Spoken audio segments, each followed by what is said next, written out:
Hey everyone, welcome back to Corporate Decoder, the place where we decode the secrets of the corporate world, and today we're diving into Old Dominion Freight Line's latest report. You won't believe the numbers we found tucked away in this filing. It is a real roller coaster. Before we dive in, if you love getting these unfiltered insights from SEC filings, make sure you are subscribed. And hey, we've got a growing community on Discord where we chat about all things business finance, link in the description below. Alright, so Old Dominion Freight Line, a giant in the less than truckload or LTL shipping world, has just dropped its Q3 report for 2025. Think of them as the backbone of getting goods across the country when you don't have a full truckload. Let's start by looking at the company's financial health, their balance sheet. As of the 30th of September 2025, Old Dominion had total assets valuing in at over $5.5 billion. That's a pretty hefty sum, but what's really interesting is how that number compares to last year, December 2024. The numbers are pretty close, showing a slight increase of about $25 million.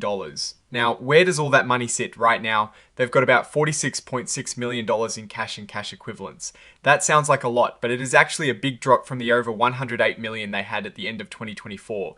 This could mean they're investing more heavily in the business, or maybe just managing their cash a bit tighter. They're owed a substantial $519 million from their customers. This is pretty standard for a business of this size, showing that people are buying their services. They've also set aside a little over $9 million for potential bad debts, which is a responsible move. On the other side of the coin, their short-term debts, what they owe in the next year, are just over $551 million. This is up a bit from the end of last year, but it seems manageable given their overall asset base. Now, let's talk about the owner's stake, the shareholders' equity. This comes in at a robust $4.26 billion. This is where the value of the company truly lies after all the debts are paid. Moving on to how the company is performing their income statement. This is where we see if they're making money. In the third quarter of 2025, their total revenue was about $1.4 billion. That's a decrease of about $63 million or 4.3% compared to the same time last year. For the first 9 months of the year, the picture is similar, with revenue down about $240 million or 5.4%. This definitely indicates some headwinds for Old Dominion. Despite the drop in revenue, they managed to bring in about $360 million in operating income for the third quarter. That's down from last year, but still a strong number. For the 9-month period, operating income is also down quite a bit, nearly $150 million. And after all the expenses, their net income for the third quarter was around $271 million. This is down 12.2% from last year. For the 9 months, net income dropped even more significantly, down 13.9%.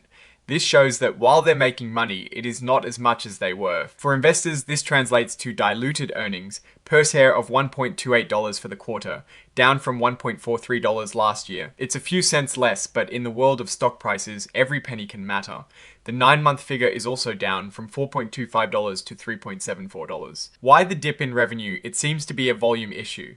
LTL tons, essentially the weight of freight they've moved, dropped by 9% in the third quarter and 8.2% for the 9 months. It looks like they're carrying less freight. But here is where it gets interesting. Even though they're carrying less, the price they're charging per hundredweight or yield has actually gone up. For the quarter, it's up 4.7%, and for the 9 months, it is up 3.4%.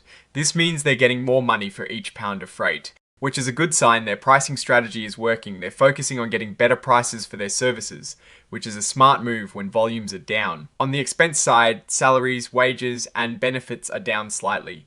This is likely because they've reduced their workforce a bit, a common tactic when business slows down. However, depreciation and amortization costs have increased. This usually means they've invested a lot in new equipment or facilities, which is good for long-term growth, but can impact short-term profits. And that miscellaneous expenses line item, it's more than doubled.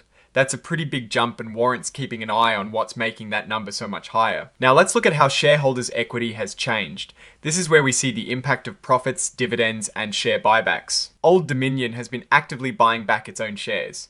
In the third quarter alone, they spent over $182 million on repurchases. Over the 9 months, that number is a massive $600 million.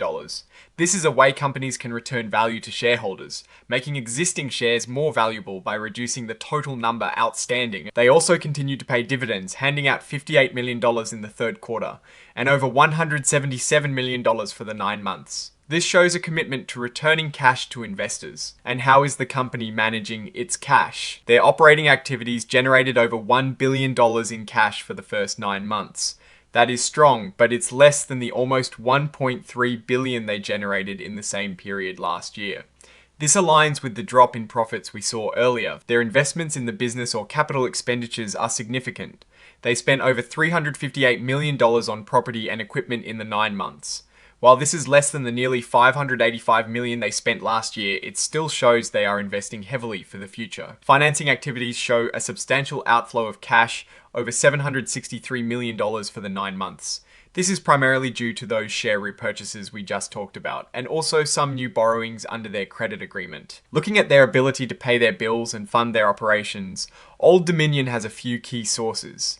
They have cash from their daily business, their existing cash reserves, and significant borrowing power through their credit agreement and a note agreement. They seem pretty well positioned to handle their financial needs. They plan to spend around $450 million on capital expenditures for the full year 2025. This will go towards service centers, tractors, trailers, and technology. Even though overall spending is down from last year, they're still making a considerable investment in their future growth. Remember those share buybacks? They've got a massive $3 billion program authorized, and as of September 2025, they still have about $1.67 billion left to spend on repurchasing their own stock. This is a pretty aggressive buyback strategy. They have a note agreement, a sort of a flexible loan, that allows them to borrow up to $350 million. They've borrowed some and are making payments on it, with the next big chunk due in 2026 and 2027. Their main credit agreement was actually expanded earlier this year, increasing their borrowing capacity to $400 million. They've borrowed a small portion of that, leaving them with over $317 million in available credit. This gives them a good safety net. Now, no company is without its risks. Old Dominion highlights several, including economic downturns, fuel price volatility, and the cost of labor. They're also conscious of environmental regulations and the ever-present threat of cyber attacks. It's good to see they're thinking about these potential pitfalls. Looking at their stock repurchases in the third quarter, they bought back over 1.1 million shares. This is a significant amount and speaks to their confidence in their own stock value. Now let's put on our investor hat and look at the bigger picture. Old Dominion Freight Line is clearly navigating a challenging economic environment. Their revenue is down and their profits have dipped. However, they are aggressively focusing on improving their pricing power, which is a smart strategy when volumes are soft. They're also making substantial investments in their infrastructure and aggressively buying back shares, signaling a belief in their long-term prospects. The big question is whether they can sustain that pricing power as the economy potentially recovers, and if those investments will pay off in the long run. The increasing depreciation costs are a concern in the short term, but could be a sign of future growth. For now, they are managing their costs well, and with a large credit facility, they have the flexibility to weather any further economic storms. Alright, that is our breakdown of Old Dominion Freight Line's latest report. What do you think about their strategy of focusing on yield over volume right now? Let us know your thoughts in the comments below. If this analysis was helpful, please give it a thumbs up. And don't forget to subscribe for more in-depth looks at corporate filings. And remember, to join the conversation and get more insights, check out our Discord community linked in the description. Thanks for watching, and we'll see you next time on Corporate Decoder.